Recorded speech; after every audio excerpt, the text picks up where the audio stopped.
चोखा मेला एक भक्त थे भगवान के, और वो बताते हैं कि वो निम्न जाति में थे, तो उनको मंदिर में जाना, पंढरपुर में मंदिर में जाना, अंदर जाना अलाउड नहीं था। उस समय प्रथा थी, बहुत सारी प्रथाएं थी हमारे देश के अंदर इस तरह की। तो एक दिन मन में भाव आया, वो थोड़ा बहुत काम करते थे, थोड़ा बहुत कमाते थे, घर का गुजारा चलता था उसमें।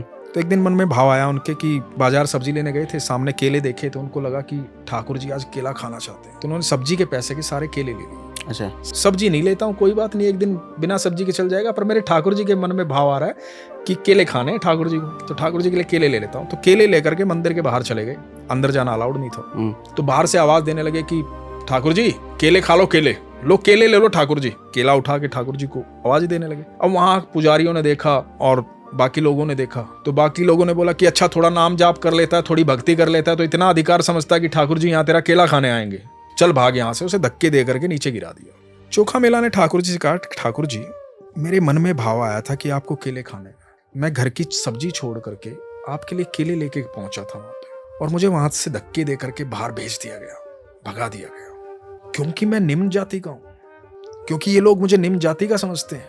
तो मेरा इतना अधिकार नहीं है कि मैं तुझे भोग लगा पाऊं, तुझसे बात कर पाऊं। जब मेरा इतना ही अधिकार नहीं है कि मैं तुझे भोग लगा पाऊं, तुझसे बात कर पाऊं, तुझ तक पहुंच पाऊं, तो मुझे क्या करना है इस शरीर का?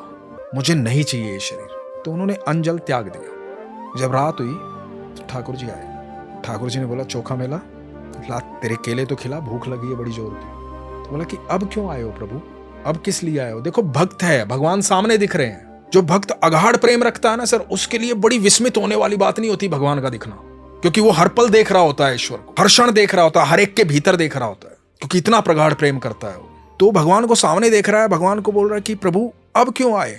धक्के मरवा के वहां से भिजवा दिया, पिटवा दिया, बेइज्जती करवा दी, केले नहीं खाए। तो भगवान बोले, चोखा केले ही तो खाने थे, लोगों ने तरह तरह का भोग लगाया, पर मुझे केले खाने थे तेरे हाथ से, इसलिए कुछ खाया ही नहीं पूरा दिन। भूख लगी है बहुत जोर की, केले खिला दे। अब भक्त है, अपने हाथ से छील करके ठाकुर जी को केले दे रहा है। ठाकुर जी ने कुछ केले खाए। ठाकुर जी बोले, ये जो बाकी बच गए मुझे दे दे, क्योंकि रुक्मणी ने भी कुछ नहीं खाया इसमें से। केले लेकर के ठाकुर जी चले गए। अब सुबह जब यहाँ मंदिर के द्वार खुले तो ऐसा बताते हैं कि पूरे आंगन में केले के छिलके पड़े हुए थे।